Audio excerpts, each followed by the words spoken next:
যিসকল মহিলাই HSG গ্ৰুপত এপ্লাই কৰিছে তেখেতসকলৰ নাম HSG গ্ৰুপত আছে কি নাই কেনেধৰণে চেক কৰিব লিষ্টটো প্ৰথমে ইয়াতে HSG বুলি চাৰ্চ কৰাৰ পিছতে এনেধৰণে এটা পেজ হ'ব ইয়াতে ক্লিক কৰিব লাগিব ক্লিক কৰাৰ পিছতে আমাৰ ইয়াতে ষ্টেটটো আমি ক্লিক কৰিব লাগিব কোনটো ষ্টেটৰ হয় ইয়াত ষ্টেটটো ক্লিক কৰাৰ পিছতে চাওক ইয়াত সম্পূৰ্ণ ভাৰতবৰ্ষৰ ষ্টেটকেইটা আহি গ'ল আমি অসমৰ হয় এইকাৰণে আমি অসম বুলি আসাম বুলি ক্লিক কৰিম তাৰপিছতে আছে আপোনাৰ নেক্সটত আহিব ডিষ্ট্ৰিক্ট অসমৰ কোনটো ডিষ্ট্ৰিক্টৰ আপুনি হয় সেইটো আপুনি ইয়াতে ক্লিক কৰিব লাগিব আপোনালোকৰ নিজৰ নিজৰ ডিষ্ট্ৰিক্টটো ক্লিক কৰাৰ পিছতে ইয়াতে সম্পূৰ্ণ ডিষ্ট্ৰিক্টটো পাই যাব আপোনালোকে ইয়াতে মই মোৰ নিজৰ ডিষ্ট্ৰিক্টটো ক্লিক কৰিছোঁ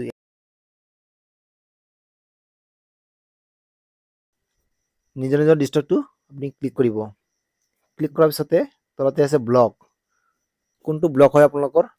এই ব্লকৰ নামটো ইয়াতে ক্লিক কৰিব লাগিব ব্লকৰ নামটো ক্লিক কৰাৰ পিছতে তলত আহিব আপোনাৰ গ্ৰাম পঞ্চায়ত আপোনালোকৰ গ্ৰাম পঞ্চায়ত কোনটো এই গ্ৰাম পঞ্চায়তৰ নামটো ইয়াতে আহি যাব এই গ্ৰাম পঞ্চায়তৰ নামটো আপুনি ইয়াতে ক্লিক কৰিব লাগিব গ্ৰাম পঞ্চায়তৰ নামটো ক্লিক কৰাৰ পিছতে আৰু এটা আছে অপশ্যন ইয়াত আছে ভিলেজ তলতে আছে ভিলেজ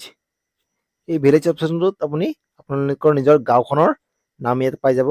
গাঁওখনৰ নামটো ইয়াতে আপুনি ক্লিক কৰিব লাগিব গাঁওখনৰ নামটো ক্লিক কৰাৰ পিছতে সাবমিট আছে অপশ্যনটো এই সাবমিট অপশ্যনটোত আপুনি ক্লিক কৰিব লাগিব সাবমিট অপশ্যনটো ক্লিক কৰাৰ পিছতে লগে লগে ইয়াতে লিষ্টটো ওলাই আহিল লিষ্টটোত ইয়াতে ওপৰত আছে প্ৰথমতে সম্পূৰ্ণ চাই ল'ব প্ৰথমতে আছে ইয়াত ডিষ্ট্ৰিক্ট নেম ব্লক নেম গ্ৰাম panchayat name village name HSG group name members name members fathers husband name gender বয়স কিমান কোনটো কাষ্টৰ সম্পূৰ্ণ লিষ্টটো ইয়াতে আহি গ'ল তাৰপিছত তললৈ যাব আপুনি যদি প্ৰথম পেজত আপোনালোকৰ নাই তেন্তে 2 নম্বৰত যাব 2 নম্বৰত নাথাকিলে 3 নম্বৰত যাব এনেধৰণৰ আপোনালোকৰ গ্ৰুপৰ নামটো পাব ভিডিঅ'টো চাই কেনেকৈ লাগিছে কমেণ্ট কৰিবলৈ নাপাহৰিব যদি মোৰ চেনেলটো আপোনালোক নতুন হয় তেন্তে চেনেলটো লাইক শ্বেয়াৰ আৰু ছাবস্ক্ৰাইব কৰিবলৈ নাপাহৰিব আৰু কাষতে থকা বেল আইকনখন ক্লিক কৰিব দিব ধন্যবাদ